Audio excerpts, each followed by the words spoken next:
So good afternoon, everyone. So my presentation today is going to focus on the challenges we face with making sites underwater accessible and with communicating these to the public. So back in 2019, we had legislative changes in Malta, where for the first time we had provisions that were introduced for the effective protection and management of underwater cultural heritage.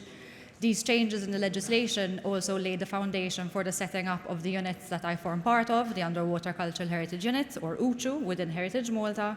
And the management principles that we put in place are based on a very basic principle, which is that sites underwater should be given the same level of attention as sites on land. So if somebody can buy a ticket to a museum on land, a diver should be able to do the same thing to a site underwater.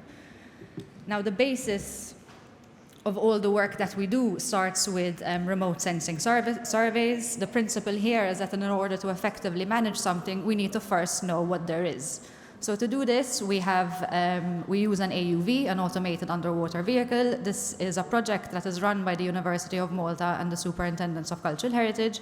And what we do is every year we go out and we conduct broad surveys using the AUV. The top image shows a survey area. Usually they're about 4 kilometers squared, which gives you a 6 to 8 hour mission. That also allows us to come back to the office and go through that data. We would then click through every single line, which is the bottom image, to see what there is, basically, to start seeing what targets the AUV picked up. And using this system over the last 20 years, because this started in 2006, we've surveyed about 60% of Malta's territorial waters, and the idea is to survey the entirety of Malta's sea all the way out to the 12 nautical mile. Now, this map isn't updated. We have surveyed a bit more than that. Now, the targets that we come across look something like this. This is an image of sound, a sonar image. Most of the time, we can immediately tell what it is, like the top image, which is an aircraft. That's a German bomber from the Second World War. Or the image below it, which is a shipwreck. It's quite obvious. That is the SS Polynesian, a First World War wreck. But other times, we get images like the one on the other side, which we're not entirely sure what they are. Could it be archaeology? Could it not be archaeology? In those cases, we would then go back and carry out a higher resolution survey, where the AUV is then flown closer to the seabed, and something that we know we're not entirely sure what it is then becomes something like this. And in this case, it wasn't archaeology, it was a pile of modern cables. So with this technology, we can also survey for things like pollutants. Now, following the AUV surveys, we then move on to diver-led surveys. In Malta, we would survey up to a depth of 120 meters with divers, which doesn't mean that every single site or object that we find at 120 meters, we would then use divers to survey. It would have to be a pretty spectacular site to warrant diving to those depths. Diver-led surveys are our primary documentation tool. Here we carry out 3D photogrammetric surveys. I'm not going to go into detail about that because John will be covering it. But these surveys also allow us to gather very important first-hand impressions of the site. We can look at things like site extent, so is there a debris field around the wreck?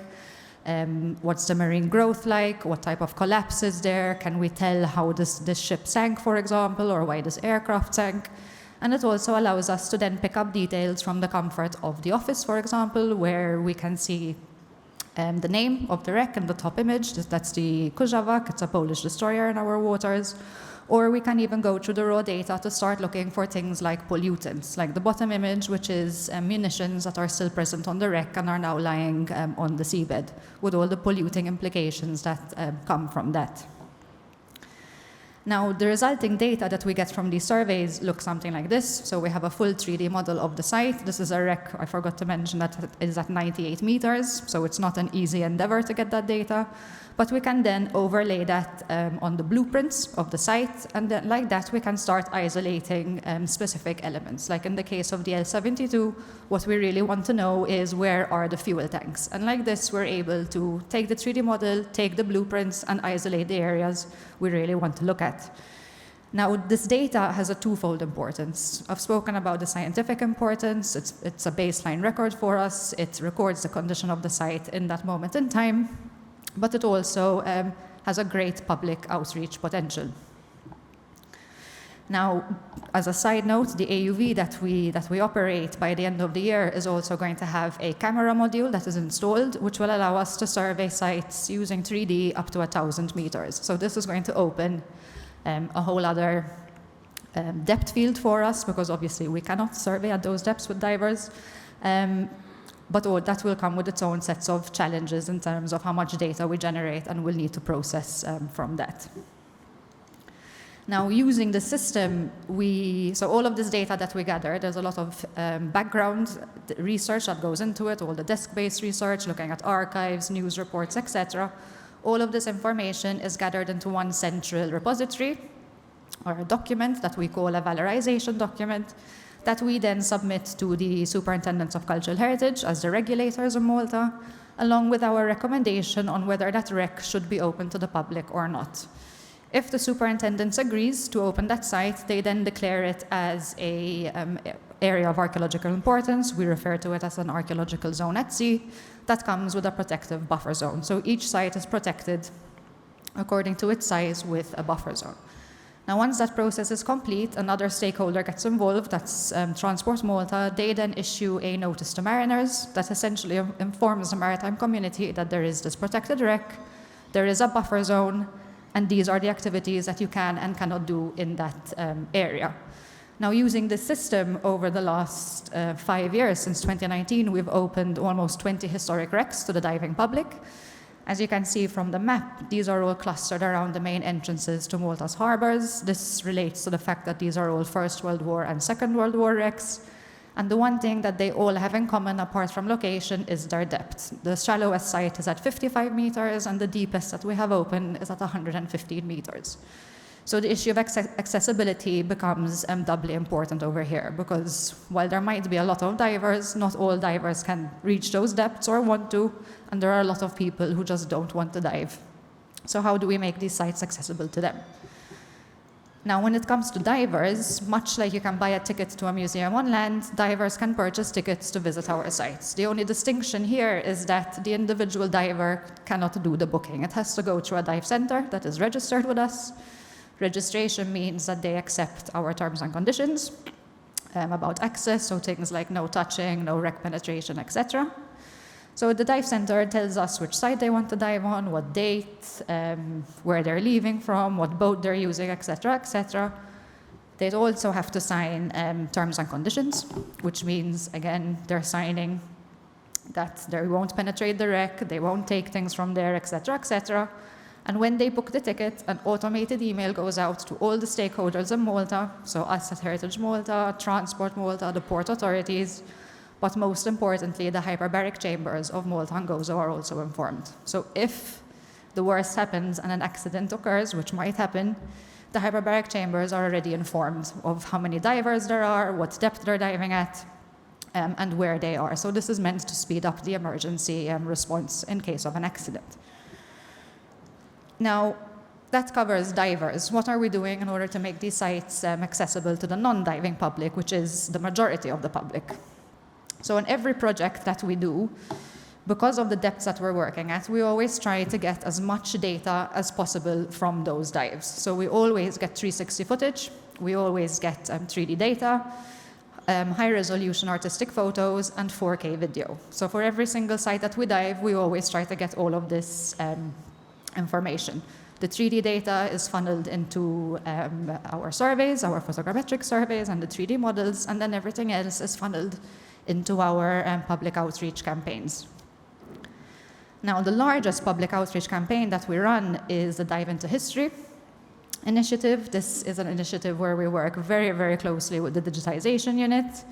And what we're doing is we're combining underwater 360 footage with virtual reality headsets. We're able to do this for up to 48 people at a go. And how it works is that us as the underwater unit, we go and we take the footage, then we call Jacob and Francesco, who probably get a fright every time they see my name pop up on their phone, turn up with terabytes of data on random hard drives and ask them to, here, stitch the footage and somehow get it onto the headsets. So what we do is we go to every single school in Malta and Gozo for free. We offer this, and we give a very short presentation on maritime archaeology and underwater cultural heritage, which is then followed by the 360 experience. And the idea is not to create an army of maritime archaeologists out of this. The idea is to raise awareness, to instill a love of the sea with the public, be it for its cultural heritage, its marine biodiversity, the issues of pollution, for example, because in a lot of our videos we will have plastic on the site, so we want kids to start thinking about these things and becoming aware of them. Now, the other public outreach initiative that we have is the virtual museum, underwatermalta.org. My boss, Timmy, likes to call this the best virtual museum that nobody's ever heard of, because we're archaeologists and we're not marketing specialists. But the idea of the virtual museum was born out of the recognition that all of this data that we're gathering in 3D surveys are excellent tools to reach the public. So we essentially make something that is invisible to most people visible. So the data is used to create a number of digital assets. Like this one, this is an artistic image that's made from a 3D still from the data. It's usually the first image we use to promote the virtual museum whenever we add a new site. And it's basically they take a still from the 3D model and then blend it onto a uniform background that we then keep consistent with the rest of the sites that we have on the museum. Then when you click on a site on the virtual museum, the first thing you'll see is a 3D model that is very quick to load and very easy to handle.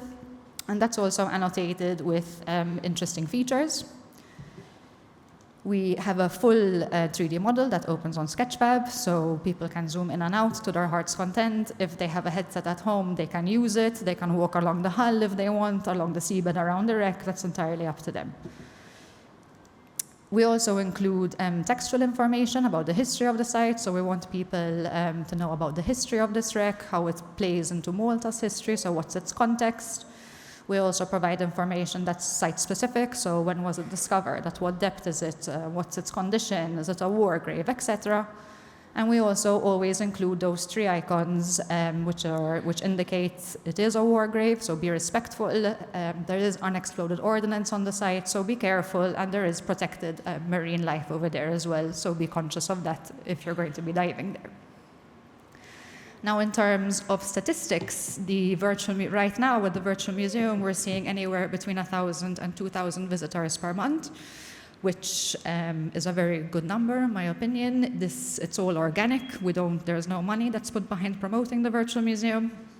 And when we see the trajectory of how this has increased over the last 3 years, up until about the beginning or the middle of 2023, we were at about 800 visitors per month. So we've almost doubled, we've doubled that in the last year.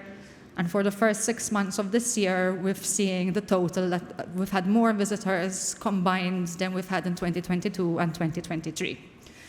Now, the graph at the top is just what we see on Google Analytics for the month of January. That spike you see at the end is when we add a new site to the museum. We'll all of a sudden get a spike in visitors. But again, our biggest problem is having those people come back to the museum. It's one of our biggest challenges, and we're aware that in order to keep visitor numbers up, we need to keep the virtual museum relevant, and one of the only ways to do that is to keep adding sites to it. And that is the plan for the virtual museum. So every year we want to add between 1 and 3 new sites. However, that comes with its own challenges on data. So in order to add those sites, we need to dive, we need to gather the data, we need to process the data, we need to store the data. And the virtual museum itself, the platform, needs to be able to handle that volume.